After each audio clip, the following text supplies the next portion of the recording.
Okay. What's up, guys? Welcome back. I'm trying to get back into recording all the videos for you guys. As of right now, I know most of you guys are here to see the 2JZ Solara.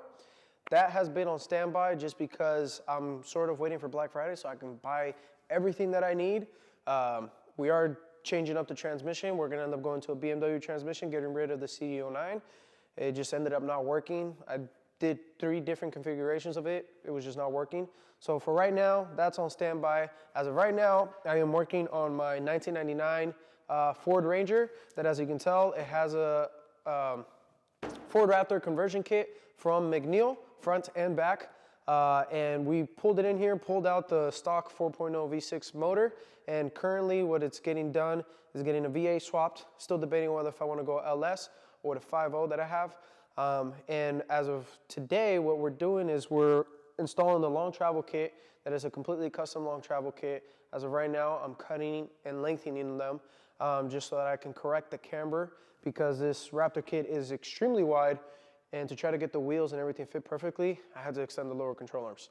So that's the plan for today. So let's go ahead and get started. We'll show you guys real quick what we're gonna do. We got my boy here, John, who's gonna be helping us out with a few stuff. And then obviously the videographer, my boy Roberto, or everybody knows him as Rob, who's gonna be doing these awesome videos and awesome pictures that you're gonna be seeing. So big shout out to him. He's gonna be helping me with this whole process as far as trying to make these videos as best as possible for you guys. You ever watch the Will Ferrell, and he has an IKEA, he goes, I don't know what to do with my hands. And in the interview, he's just talking, he goes, Wow, awkward. So first order of business that we want to try to complete the truck is we want to fully finish the suspension for the front end so we can put the truck back on the ground, take it outside, power wash the whole engine bay, coat the whole engine bay, so then we can get ready to do the engine swap. But first, I'm focusing on extending the lower control arms. So you can see here, this is the 3 inches. I already sealed one side of it. The next step is I'm actually adding some structural pieces, which are just going to slip right in, get welded both on the bottom and on the top. And then the new piece that will go right on top to seal everything up. Before, I need to weld this piece on the inside, and then I'll be able to seal everything up, and we'll be able to mock it up, see what it looks like.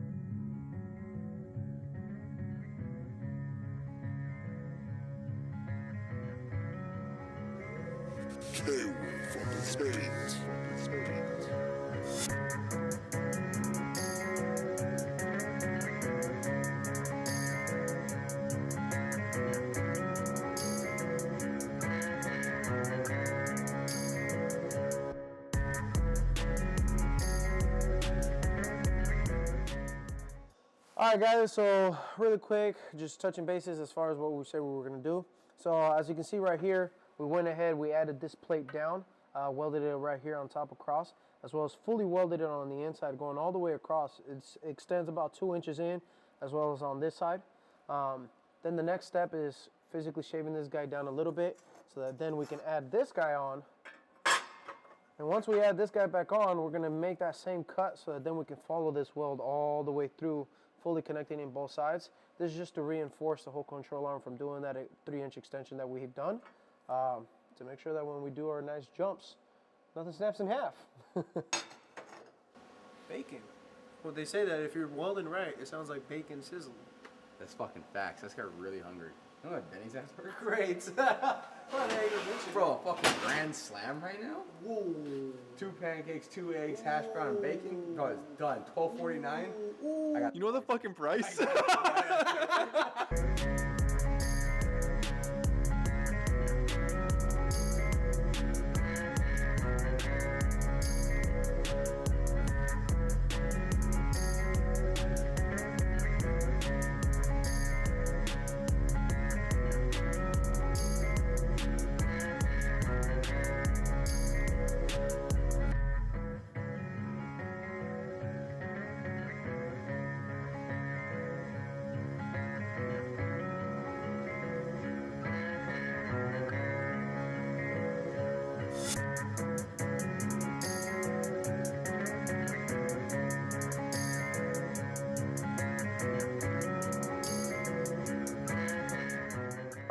We were able to finish one side. It is a lot of modification that needs to be done, and it is thick metal, so it takes a while.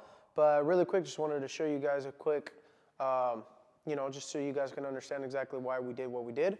If you come down over here, this guy is all the way down, and it has extremely a lot of positive camber. It's not good just because when this guy comes up to about right height, it still has a lot of positive camber, and unfortunately it cannot be fixed unless you extend the lower control arm like we did on this side. So now we have exactly about 1 degree of camber, which we still have our upper camber bolts that now can correct that and get us either 0 or a little bit of negative camber, whichever may be needed. But now, as you can see, fully extended lower control arm. Still have to box in that side, but as well as far as everything else on the inside, she is good to go. So for the next part of the list, we're going to be coming in here. We're going to be getting rid of our booster. We're just going to be relocating it. We're going to be doing a cantilever setup on the inside underneath the dash so that we can still keep our booster, but we do need to move it out of the location due to our shocks will come up to this spot. And our strut towers that we have planned to weld in will get right in the way of this. So the next plan for the next video will be to finish the strut tower, finish mounting up the shocks so that we can put this truck back on the ground, roll it outside, power wash it, and get ready for the swap. Man, that was a good. That was a good exit video. That was a good exit video? So I'm like your Robin to your Batman right now. Whoa, we're kind of excited right now because it's just like, He did the weld. I grinded it. He grinded Done. it. Yes. I think it's probably catching on fire. It's probably catching on fire.